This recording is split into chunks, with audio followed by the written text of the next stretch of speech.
e a gente toma uma porrada. Estrear em casa com a nossa torcida foi maravilhoso e a gente não correspondeu. E isso fez a gente refletir e realmente voltar à trilha, voltar no caminho de tudo que a gente tinha feito naquelas 5 partidas para conquistar a classificação, para voltar para esse quadrangular final. Não que fosse necessário perder o derby para ter que mudar o comportamento da equipe no quadrangular final, mas que a derrota no clássico foi determinante para o Guarani entrar com outra postura nos aflitos, isso não tem como negar. A gente fracassou no derby, não foi o que a gente queria, a gente vinha de sequências, de pressão e vencendo e classificamos. Naturalmente a gente deu aquela, baixada na guarda e achou que ia acontecer o derby como a gente achava que ia acontecer. Fomos mal no derby, só que a gente tem 5 jogos agora para caçar. A gente vai continuar caçando para que a gente possa sobreviver cada vez mais na competição e poder cumprir o nosso objetivo, que é botar o Guarani na Série B.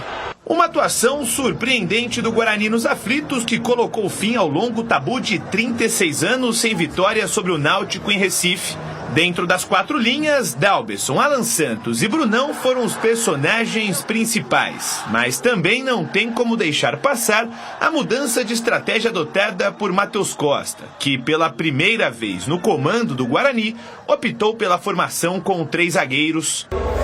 Na partida de hoje, consideramos que era a melhor forma de jogar, era numa situação com 3 zagueiros, com linha de 5, tentando tirar a profundidade do nosso adversário. E eu acho que quando a gente vence um adversário que enfrentamos hoje, valoriza ainda mais a nossa vitória e é aquilo que fizemos para buscar esses 3 pontos. E cada decisão vai ser uma forma de jogar e a gente tem que estar muito preparado para isso. Se o treinador vai continuar utilizando o esquema com 3 zagueiros, isso o torcedor só vai saber mais pra frente. Mas por enquanto o foco é recuperar os atletas, já visando o próximo compromisso contra o Brusque. Depois de 2 dias de folga, o elenco alviverde se reapresenta nesta terça-feira e dá início aos treinamentos com algumas dúvidas. Cicinho, Diogo Silva, Dentinho e Riuta não foram relacionados para a partida em Recife e passam por situações diferentes para a próxima rodada. Desfalque por um quadro gripal, Riuta pode ficar à disposição novamente. Já Cicinho, com estiramento na coxa, e Dentinho, com entorse no tornozelo, não devem se recuperar a tempo. Lucas Justen, que vem colecionando boas atuações, deve ser mantido na lateral direita, mesmo após ser substituído nos aflitos, também com sintomas gripais. De volta ao Brinco de Ouro e com expectativa de casa cheia, o Bugra entra em campo neste domingo, contra o Lanterna do Grupo Brusque, às 7 horas da noite. E uma vitória contra a equipe catarinense pode, quem sabe, até colocar o Bugre na liderança do Grupo C. Nós temos mais 4 decisões, cada decisão a gente tem que analisar muito o nosso adversário, respeitar esse quadrangular final, porque como todo mundo está falando, é o grupo da morte, então cada jogo realmente é uma decisão. Bom, eu não sei, como disse aí a matéria, sou do mesmo pensamento, só mais adiante que saberemos se o técnico vai continuar com 3 zagueiros. Mas, de uma coisa eu tenho certeza. O time jogou muito bem nessa formação tática. E quando dá pressão, no segundo tempo, claro que o goleiro fez grandes defesas. Gleger enumerou 8 grandes defesas. 8 defesas. A transmissão estava comigo na transmissão. Mas também o sistema defensivo com 3 zagueiros funcionou direitinho. Vocês continuariam com 3 zagueiros ou não? Não entendi sua colocação. Funcionou direitinho e o goleiro foi o melhor em campo. E o time não deu um chute no segundo tempo. Eu não concordo. Eu acho que funciona. Quanto foi o jogo, CH? Foi 2-0 graças à defesa. Tomou algum gol? Nenhum. Defesa? Graças ao goleiro. Agora que eu vou terminar. E o volume de jogo e as oportunidades. Você acabou de falar aqui que o goleiro fez quantas defesas, Gleger? 8. 8 difíceis, fora as outras. Então isso tem que ser analisado também. Então, aquele jogo, naquele tempo, os 3 zagueiros funcionaram muito bem no primeiro tempo. No segundo tempo, como o Náutico tem um técnico bom, que enxerga o jogo, ele fez o reposicionamento e alterações. Jogou o Guarani para trás. Mas tem uma coisa que foi o potencial dessa pressão. As mexidas equivocadas do treinador. Todo segundo tempo ele faz a mesma coisa. Colocou o Cadi pra quê? Se já estava com 3 zagueiros. Ele precisava ficar com a bola. Então, com 3 zagueiros, Batista, e 3 volantes, não significa que o time seja mais defensivo. Você precisa jogar o jogo. Tem que participar da partida com a posse de bola. Agora, esse negócio de ficar defendendo 90 minutos, deu certo. O resultado é fantástico, mas o desempenho do segundo tempo eu não gostei. Então eu estou projetando o quê? Não pessimismo, mas é um sinal de alerta. Não precisa, Gleger, fazer 5 substituições. Já que não tem jogador para colocar, porque tem muito machucado, e jogadores tecnicamente um pouco abaixo, faz 2 só. Garanto para você que se ele não tivesse feito as 5, o Guarani não teria tomado o sufoco que tomou. Sabe que eu cheguei à conclusão de que a estratégia do Matheus era exatamente essa. Dar a bola para o Náutico, certo ou não? E a hora que tivesse a oportunidade, ia lá numa bola parada, né? Num contra-ataque. Teve 2 gols que o Guarani foi... Aliás, foram bem anulados, né? Que estavam impedidos. Né, no primeiro tempo. E no segundo tempo, 2-0. Isso é automático. Eu falei isso, inclusive, na transmissão. Que eu falei que normalmente tem muita gente que fala 2-0 é um resultado perigoso. Perigoso pra quê? Você quer ir pro vestiário perdendo de 2-0? Seu time quer ir pro vestiário perdendo 2-0? Porque é um resultado perigoso. Mas nunca é perigoso para um time que está desligado, que está desconcentrado, que não tem no seu goleiro uma tarde feliz. Aí é perigoso. Agora, se estiver ligado, concentrado, eu não tenho dúvida. Agora, voltando à questão do próximo jogo. Não dá, por exemplo, analisando, e eu estava também na transmissão do jogo do Brusque contra a Ponte, jogando fora de casa o Brusque, para você ter 3 zagueiros contra uma equipe que só vai se defender. O Brusque vai fazer a mesma coisa que fez o Guarani lá no Recife. A mesma coisa. Vai ficar atrás, esperando, e eles marcam muito forte. É um time muito forte, fisicamente falando. Tem as linhas muito próximas, dificulta as ações. É só pegar aí, quem tiver com alguma dúvida, assiste aí o VT do time da Ponte Preta e Brusque, que vocês vão ver o que eu estou falando. Eles marcam muito, e é organizado. Entendeu? Não? Então dificulta as ações. Aí pra que você vai jogar com 3 zagueiros? Com 3 zagueiros eu fui a favor jogando lá no Recife. Você enfrentar um time que não tomava gol, né? Que estava 3 jogos de invencibilidade. Opa, peraí. Com jogadores agudos pelo lado, né? Com os 2 laterais do Náutico que a todo momento estavam chegando. Então assim, aí tudo bem. Agora contra o Brusque, respondendo a sua pergunta, eu voltaria no esquema de 2 zagueiros. E para você, Breno Beretta, esquema tático para o jogo diante do Brusque, domingo, às 7 da noite no Brinco. Bom, é claro que o Matheus ainda tem a semana toda para tentar mexer no time, mas eu acredito que ele vai deixar o Guarani um pouco mais ofensivo. Por quê? Porque o Guarani está jogando em casa e outra situação, o Brusque vem de 2 derrotas seguidas. Se o Brusque ficar atrás só se defendendo no jogo contra o Guarani, vai acabar o jogo, vai perder ou empatar e vai ficar praticamente eliminado da chance de conquistar o acesso. Então eu imagino que o Brusque, diferente da partida que ele jogou contra a Ponte lá atrás, fechadinho para não tomar gol, ele vai ter que se jogar para cima do Guarani.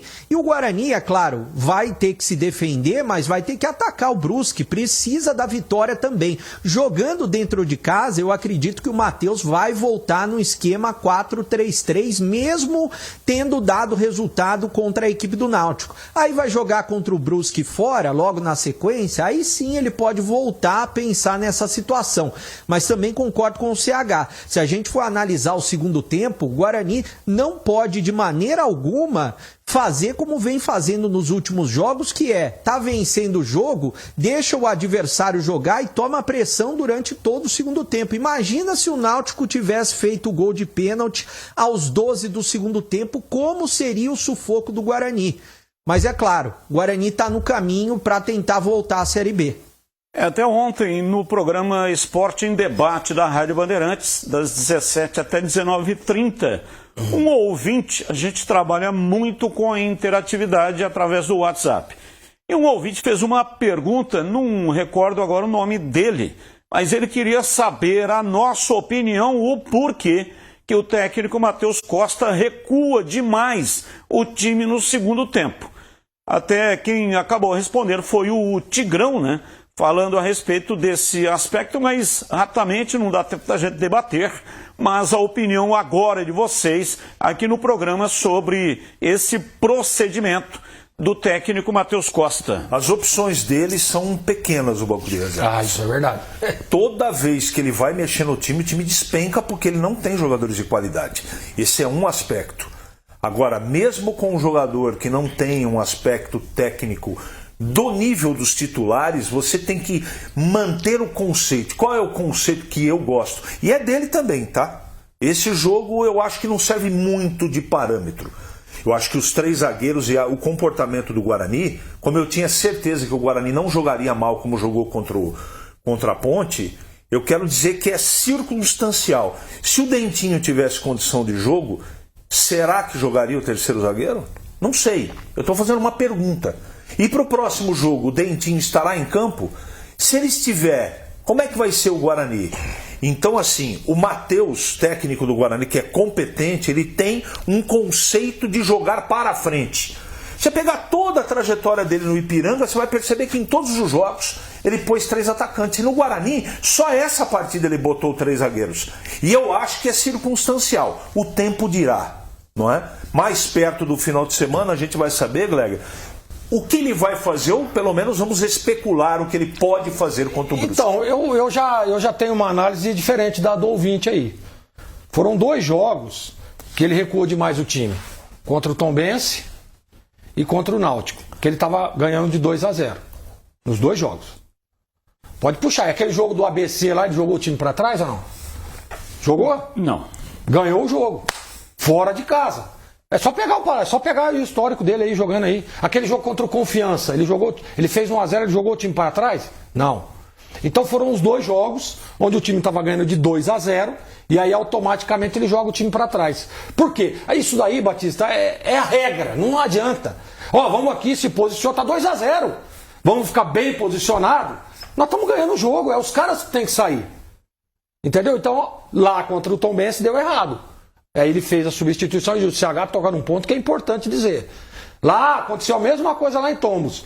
A hora que o time cansa, ele tentou mexer, deu errado. O Tombense evoluiu, foi lá e empatou o jogo.